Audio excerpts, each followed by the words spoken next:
Halo, buka pintunya. Aku di belakang. Kampung Hantu Part 3.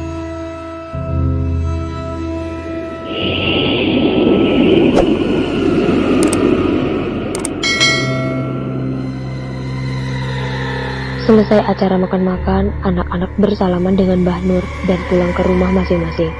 Tinggal aku dan Parto di Langgar Al-Ikhlas. Ayo, kita berangkat ke rumah Mbah Mi. Jangan lupa berkatnya dibawa, ucap Mbah Nur. Monggo Mbah, jawab kami berdua. Kami bertiga berjalan, menyusuri jalan setapak. Mbah Nur berjalan di depan, aku dan Parto di belakangnya sambil berpegangan tangan. Kita sengaja tidak jauh-jauh dari Mbah Nur karena bersama beliau rasanya lebih tenang.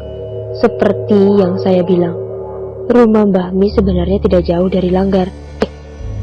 Sekitar 80 meter saja, akan tetapi karena penerangan yang minim dan masih banyak pohon di sana-sini, maka terasa jauh juga. Aliran listrik memang belum masuk ke kampung kami. Jadi masyarakat masih mengandalkan lampu templok sebagai sumber penerangan. Tok tok tok. Assalamualaikum. Tidak ada jawaban. Tok tok tok.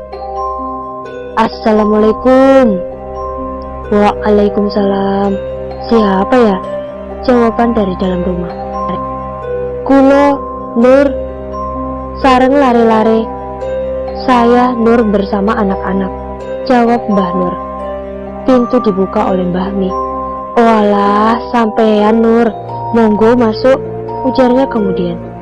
Terima kasih. Kami pun duduk berempat di ruang tamu Mbah Mi. Ada kursi kayu yang sudah cukup usang di sana. Aku dan Parto duduk menghadap utara, berhadapan dengan Mbah Mi, sedangkan Mbah Nur duduk di kursi sebelah timur menghadap ke barat. Mbah Mi tinggal sendirian, anak-anaknya tinggal di luar kampung semuanya. Usia Mbah Mi ini kurang lebih sama dengan Mbah Nur. Ada perlu apa Nur? Tumben, tanya Mbah Mi. Begini Mi, yang pertama saya mengantar anak-anak untuk memberikan berkat. Yang kedua, ada hal yang ingin saya sampaikan terkait beberapa kejadian yang dialami anak-anak di sungai, jawab Mbah Nur. Aku pun menyodorkan berkat kepada Mbah Mi dan diterima oleh Mbah Mi. Berkat tersebut ditaruh di amben. Terima kasih berkatnya ya Le, ucap Mbah Mi.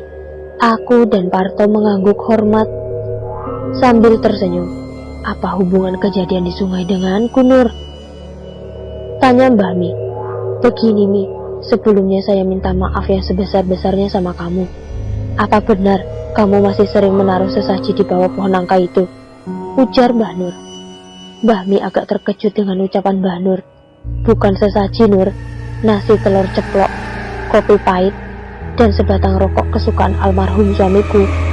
Bahkan malam ini sudah jadwalnya saya menaruh makanan di sana. Untuk apa Mi? Kamu menaruh makanan-makanan itu di sana? Kamu tahu kan Nur, suamiku Min terpleset di sana sebelum meninggal. Iya, saya tahu, tetapi bukan berarti kamu harus menaruh makanan di sana untuk menghormati suamimu. Alangkah lebih baik makanan-makanan itu kamu berikan kepada anak yatim dan pahalanya diniatkan untuk almarhum Min, daripada kamu taruh makanan di bawah pohon nangka itu, yang ada malah dimakan tikus sawah dan mengundang makhluk halus. Min yang menyuruhku Nur. Maksudnya gimana Mi? Pada hari kematian Min yang ke-100 hari, Min datang kepadaku melalui mimpi. Dia menyuruhku untuk secara rutin seminggu sekali menaruh makanan kesukaannya di bawah pohon nangka itu. Setelah saya turuti besoknya, saya mimpi lagi melihat Min dengan lahapnya memakan makanan yang saya taruh di sana. Astagfirullah. Ingat nih, kamu sudah diperdaya oleh jin. Itu bukan Min. Manusia yang sudah meninggal tidak butuh makanan manusia. Mereka butuh doa dan sedekah kita Mi. Tolong hentikan itu ya Mi, supaya kamu tidak menjadi musyrik. Ya Allah. Iya, saya baru sadar Nur. Saya sudah dibutakan oleh rasa rindu saya terhadap Min. sehingga saya berbuat di luar akal sehat. Bukankah waktu kita mengaji dulu sudah dikatakan oleh Pak Kiai untuk tidak menaruh makanan di jalan-jalan? Astagfirullah. Kompriang. Terdengar suara keras dari dapur Mbah Mi.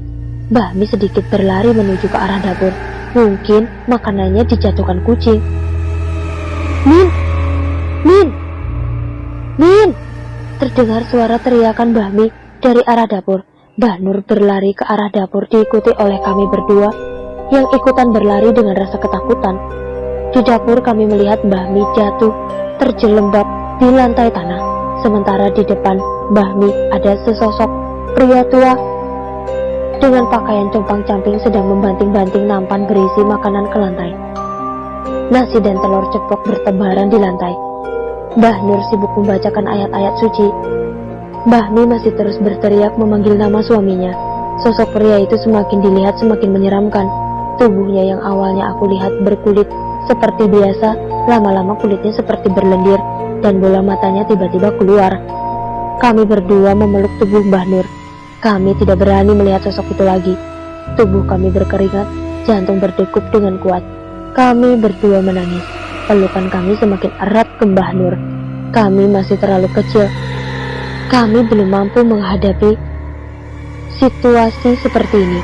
Tapi dalam keadaan ketakutan seperti itu, aku membaca surat An-Nas dengan keras berkali-kali. Parto mengikutiku membaca dengan keras. Kami memejamkan mata. Kami tidak tahu apakah bacaan kami mempan untuk mengusir makhluk tersebut. Itu mungkin semacam gerak refleks tubuh kami ketika menghadapi gangguan dari luar. Anehnya, meskipun mataku terpejam, aku masih bisa merasakan betapa silaunya sinar di sana waktu itu. Entah sinar dari mana, aku tidak bisa mengingat berapa puluh kali membaca An-Nas. Aku baru berhenti ketika Mbah Nur berhenti membaca ayat-ayat suci. Tercium bau seperti kayu hangus, langun sekali. Im, Tok, bangun. Mbah Nur mengusap kepala kami. Enggak Mbah, sudah nggak ada demitnya. Sana bantuin Mbah Mi berdiri.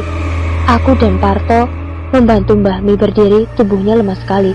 Kami memapahnya sampai di kasur kamarnya. Kami memberinya minum.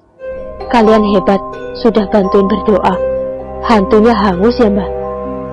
Hush, kita nggak boleh sombong. Jin itu pandai menghasut manusia. Mereka melakukan segala cara untuk menjerumuskan kita. Siap Mbah. Mbah Mi sudah mulai menemukan kesadarannya. Terima kasih Nur, sudah menyadarkanku. Mulai saat ini aku akan lebih banyak berdoa dan bersedekah untuk suamiku.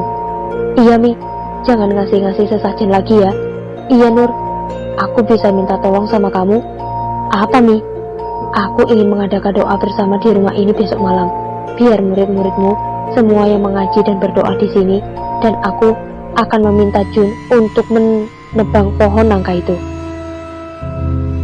Kalau masalah doa bersama, saya sanggupi supaya rumah ini lebih adem. Tapi ada syaratnya. Tiap menjelang Isya, tolong kamu buka pintu rumah ini supaya anak-anak lebih berani ketika pergi ke sungai, dan kamu harus tambah rajin mengajinya. Masalah pohon nangka saya rasa tidak perlu ditebang. Kalau itu saya siap Nur. Bila perlu, saya akan membantu mengawasi anak-anak di sungai. Pohon nangka itu sudah saatnya ditebang karena sudah lapuk, dan supaya lebih jembar dan tidak seram. Oke kalau begitu, tinggal ngomong sama adikmu, Jun. Setelah itu kami pamit pulang. Mbah Mi tidur dengan mendekap Al-Quran untuk ketenangan hatinya. Keesokan harinya pohon nangka itu pun ditebang dengan persetujuan Mbah Jun. Pemandangan menjadi lebih luas. Secara kasak kusuk, aku mendengar beberapa warga yang bercerita bahwa mereka pernah melihat seseorang merokok di dekat pohon nangka itu. Tetapi ketika disamperin, orangnya tidak ada. Tentunya yang bercerita seperti itu adalah bapak-bapak yang memang sudah terbiasa ke sawah malam-malam melewati pinggiran sungai itu. Malam harinya anak-anak mengaji dan berdoa bersama di rumah Mbah Mi. Mulai malam itu tidak pernah terjadi kejadian aneh lagi di sungai. Anak-anak sudah berani pergi ke sungai. Terlebih Mbah Mi sering pergi ke sungai juga mendampingi anak-anak dan menaruh oncor di pinggiran sungai untuk penerangan. Juwari dan Satuni lama nggak mengaji ya, kata Irwan. Kenapa kok gak masuk, Wan? Kata Jen. Gak boleh sama ibunya, jawab Irwan. Kenapa, Wan? Tanyaku keheranan.